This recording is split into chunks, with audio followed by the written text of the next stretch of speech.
तो जी स्टार्ट करते हैं लेक्चर नंबर 2 को। आज का हमारा टॉपिक है मेंडेलिज्म। मेंडेलिज्म जी, तो मेंडेलिज्म हमारा टॉपिक है। जैसे नाम से जाहिर है कि अभी मैं शुरू करने जा रहा हूं कि भाई ये मेंडेलिज्म क्या चीज है। मेंडेलिज्म कोई चीज नहीं है, बल्कि ये एक जेनेटिक्स का, क्लासिकल जेनेटिक्स के फादर का नाम है। जो क्लासिकल जेनेटिक्स का फादर है उसका नाम है गोरिच जॉन मेंडल। तो वो उसकी हिस्ट्री के बारे में मैं आपको कुछ बताने जा रहा हूं। 22 जुलाई 1822 को in the small village of Moravia, then the part of Astyria and now the Czechoslovakia, this scientist was born। यानी 22 जुलाई 1822 को एक साइंटिस्ट जो कि क्लासिकल जेनेटिक्स का फादर जिसको कहा जाता है, गोरिच जॉन मेंडल, वो पैदा हुआ है। 1822 से लेकर 1884 तक वो जिंदा रहा, यानी ऑलमोस्ट उसने 62 ईयर जिंदगी गुजारी। आपको पहले भी बता चुका हूं कि मोरोविया एक स्मॉल विलेज है जो कि अस्टीरिया, इसके बाद अस्टीरिया इसका नाम पड़ गया, देन द पार्ट ऑफ अस्टीरिया, और इसके बाद सीजोकोस्लोवाकिया। ये इसकी बॉर्न है। अब जी जॉन मेंडल ने काम कब शुरू किया? 1854 में उसने काम शुरू किया जब उसकी उम्र 25 साल थी। उसने अपने पी गार्डन में बहुत ज्यादा पी प्लांट पर काम किया। यहां पर एक सवाल बनता है कि वाई मेंडल सक्सेस, यानी मेंडल क्यों कामयाब हुआ? Why Mendel success? मेंडल की सक्सेस की दो वजूहात थी। एक उसका अप्रोच था और एक उसका एक्सपेरिमेंटल मटेरियल था, जो अक्सर शॉर्ट क्वेश्चन में आते हैं। उसका अप्रोच क्या था? वो मैथमेटिकल था। वो अपने साथ जितने भी प्लांट को वो एक्सपेरिमेंट के लिए इस्तेमाल करते थे, उनकी नंबर, उनके डेटे को अपने साथ रिकॉर्ड में रख लेते थे कि मैंने इतने प्लांट फलाने तारीख को काश्त किए, अब ये उसकी स्टेटस है। तो उसका अप्रोच मैथमेटिकल की वजह से, मैथमेटिशियन की वजह से, और स्टेटिस्टिकल डेटा, यानी वो हमेशा ही always thought in term of ratio, वो हमेशा रेशो में सोचता था। तो इसकी एक अप्रोच की वजह से मेंडल कामयाब हो गया। दूसरी वजह मेंडल की कामयाबी की क्या थी? हिज एक्सपेरिमेंटल मटेरियल, यानी उसका एक्सपेरिमेंटल मटेरियल जो था, वो आपको पता है कि पी प्लांट था। पी प्लांट जिसको साइंटिफिक नाम है पेसियम सिटावियम। ये भी एक अपनी जगह पर अलग कहानी है कि उसने पी प्लांट को क्यों सेलेक्ट किया। बहरहाल मेंडल की सक्सेस के दो वजूहात है, एक हिज अप्रोच और दूसरा हिज एक्सपेरिमेंटल मटेरियल। अब जी 1855 से 1865 तक, बल्कि 64 तक उसने मुसलसल 28,000 P plant, 28,000 of P plant पर मुख्तलिफ किस्म के एक्सपेरिमेंट किए। तब जाकर 1865 में उसने अपना एक्सपेरिमेंटल के बारे में एक लेक्चर डिलीवर किया। ठीक है। अब जबकि 1866 में उसने अपने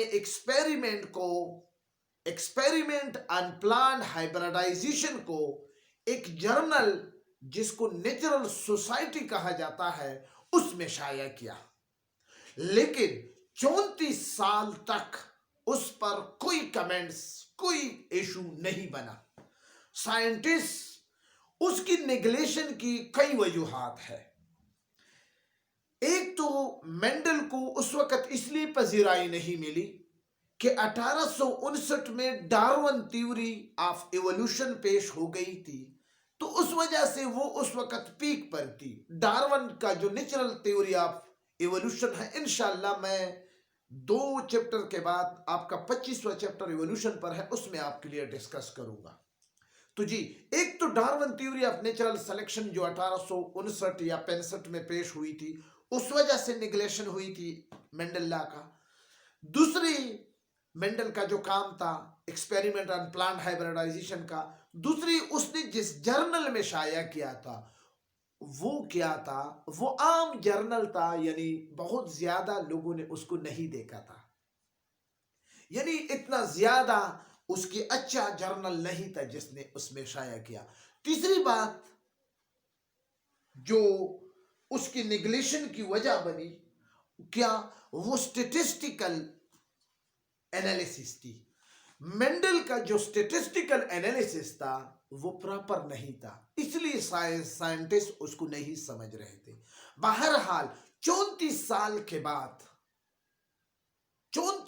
के बाद गोरन डुवेरिस और इसके अलावा कुछ और साइंटिस्ट ने 1901 में या 1900 के लगभग 19th सेंचुरी में उसने इसी मेंडल के वर्क को रीडिस्कवर करके फिर पता चला कि ये क्या है, कि ये तो मेंडल ने 1866 में इसको एक्सपेरिमेंट ऑन प्लांट हाइब्रिडाइजेशन में बताया था, हमें पब्लिश किया था, लेकिन 34 साल के बाद इन साइंटिस्ट ने अलग अलग इंडिविजुअली उसके एक्सपेरिमेंट को रीडिस्कवर कर लिया। तो ये सब कुछ मेंडलिज्म के, इसको हम कहते हैं कि मेंडलिज्म, जिसमें मेंडल की अब जी पी प्लांट को, जब आपको मैं पहले भी कह चुका हूं कि पी प्लांट को उसने क्यों सेलेक्ट किया, तो इसके बहुत सारे वजूहात थे, बहुत ही सारे वजूहात है। पी प्लांट को उसने क्यों सेलेक्ट कर लिया, तो जी पी प्लांट को पेसियम सिटावियम की सिलेक्शन की एक वजह ये थी मेंडल का कि भाई क्या है कि ये कल्टिवेटेड इजीली, ये आसानी के साथ क्रॉस होती है, ये एक वजह थी, ठीक है ना। दूसरी वजह ये है कि इसकी जो फ्लावर है, वो क्या है, इज हर्माफ्रोडाइट, यानी इसमें स्टेमन और कार्पल दोनों मौजूद थे, ठीक है ना। तो ये भी एक वजह थी। तीसरी वजह क्या है कि पी प्लान में जो गैप था, टाइम गैप जो था जनरेशन का, time gap of generation is short, यानी ये प्लांट आसानी के साथ बहुत मुख्तसर वक्त में अपने एडलेट स्टेज को पहुंच जाता था और फिर उनसे बीज वो हासिल कर लेते थे। तो ये भी एक वजह थी कि मेंडल ने इसको सेलेक्ट क्यों किया। इसके अलावा इसकी और वजूहात क्या है कि इसकी न्यूमरस वेराइटी अवेलेबल है, यानी इसकी बहुत सारे वेराइटी, न्यूमरस वेराइटीज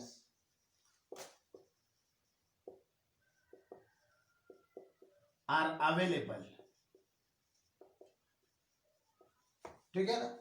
अब इसके बाद क्या है, ये प्लांट क्या है कि इसकी पोलिनेशन, सेल्फ पोलिनेशन और क्रॉस पोलिनेशन दोनों ही पॉसिबल थे। तो self as well as cross pollination. अब आपको पता है कि पोलिनेशन किसे कहते हैं। पोलिनेशन जब स्टेमन के इंतर को कार्पल के स्टिग्मा में ट्रांसफर किया जाता है by wind, by insect, by air, by water. तो उस प्रोसेस को हम कहते हैं पोलिनेशन।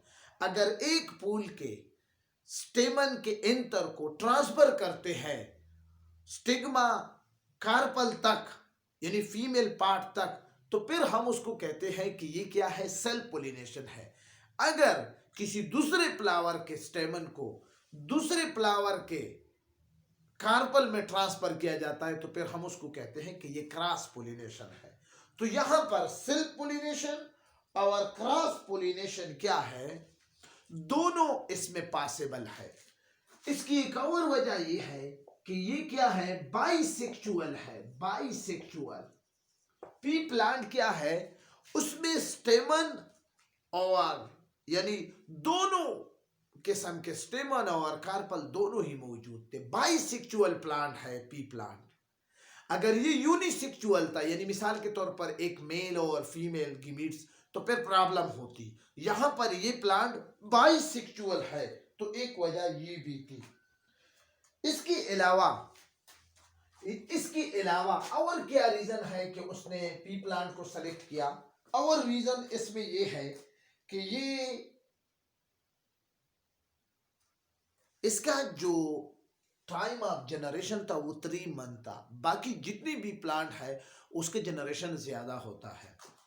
इसके अलावा पी प्लांट का क्या है, पी प्लांट का जी पैथोजेनिक रेजिस्टेंस, यानी इसकी सीड को पैथोजेनिक रेजिस्टेंस बहुत ज्यादा है। यानी इसको आसानी के साथ कोई पैथोजन, कोई ऑर्गेनिज्म, कोई हार्मफुल ऑर्गेनिज्म इसको खराब नहीं कर सकती। यानी they have lot of pathogenic resistance. तो इस वजह से भी ये, यानी पैथोजेनिक रेजिस्टेंस की वजह से ये जी। अब इसके बाद क्या है, इसके बाद जी और क्या है कि ये हमारे साथ क्या है, इसका जो ट्रेड है, यानी मैं आपको पहले भी कह चुका हूं कि the character which is developed by gene, उसको हम कहते हैं ट्रेड। इसकी जितनी भी कैरेक्टर है वो बिल्कुल डिस्टिंक्ट है, यानी मतलब ये है कि वाजे है। मिसाल के तौर पर इसकी बीच अगर राउंड है तो वो क्लियर कट राउंड नजर आएगा, अगर वो रिंकल है तो रिंकल नजर आएंगे। इस तरह वाजे फर्क से बिल्कुल आप छोटा बच्चा भी इसके फर्क मालूम कर सकता है। तो एक वजह ये भी थी उसमें, ठीक है ना। अब ये इसके अलावा इस प्लांट के 7 ऐसे कैरेक्टर है, 7, ठीक है ना। 7 ऐसे कैरेक्टर है कि इन 7 कैरेक्टर के बेस पर हम इसकी अच्छी तरीके से मुख्तलिफ क्रॉस हम इसके कर सकते हैं। मिसाल के तौर पर इसका एक कैरेक्टर है हाइट ऑफ प्लांट। तो इसमें कुछ प्लांट इस तरह थे कि जो टाल थे और कुछ प्लांट इस तरह थे जो ड्वार्फ थे। इसी तरह कलर ऑफ सीड, इसमें 2 किस्म के कलर थे, एक येलो कलर था और एक ग्रीन कलर था। इसी तरह शेप ऑफ सीड, एक राउंड था और एक रिंकल था। इसी तरह कलर ऑफ पोड, एक ग्रीन था और एक कलर येलो था। इसी तरह शेप ऑफ पोड, एक स्मूथ था और एक नॉन स्मूथ था, रफ था। इसी तरह पोजीशन ऑफ फ्लावर, एक एक्सिलरी था और दूसरा टर्मिनल था। इसी तरह कलर ऑफ सीड कोट, एक कलर्ड था और एक कलरलेस था। तो ये 7 डिफरेंट रेट जो इसके थे, अगर हम इसके कलर सीड को देखते हैं, अगर इसके हम पोजीशन ऑफ फ्लावर को देखते हैं, अगर इसके हम शेप ऑफ फ्लावर को देखते हैं, अगर हम इसके शेप ऑफ पोट को देखते हैं, अगर हम इसके कलर ऑफ सीड को देखते हैं, यानी कार्टिलेटन को, शेप ऑफ सीड को, तो इन सब में एक वाज़ेह फर्क की वजह से क्लियर कट हमें नजर आता था कि ये फलाना है, ये फलाना है। तो ये वो सारी वजूहात थे जिसकी वजह से मेंडल ने इसको पी प्लांट को सेलेक्ट किया। इस तरह और भी हो सकते हैं। तो आई थिंक आपके कोर्स के हवाले से ये काफी है। तो इंशाल्लाह नेक्स्ट टॉपिक पर मैं आपको इनहेरिटेंस, लॉ ऑफ इनहेरिटेंस पर फिर मैं डिस्कशन करने आऊंगा। तो thank you for watching my video. Once again अगर आप मेरे चैनल में नए हैं तो प्लीज सब्सक्राइब करें। आपको इंशाल्लाह घर में ही प्रॉपर तरीके से, एक टिपिकल तरीके से आपके कोर्स के मुताबिक आपको मवाद मिलेंगे। अगर वीडियो इन्फॉर्मेटिव लगी, अच्छी लगी, तो प्लीज लाइक करें और दोस्तों के साथ, खुसूसी तौर पर मेडिकल स्टूडेंट के साथ लाजमी तौर पर शेयर करें। Thank you for watching my video. खुदा हाफिज।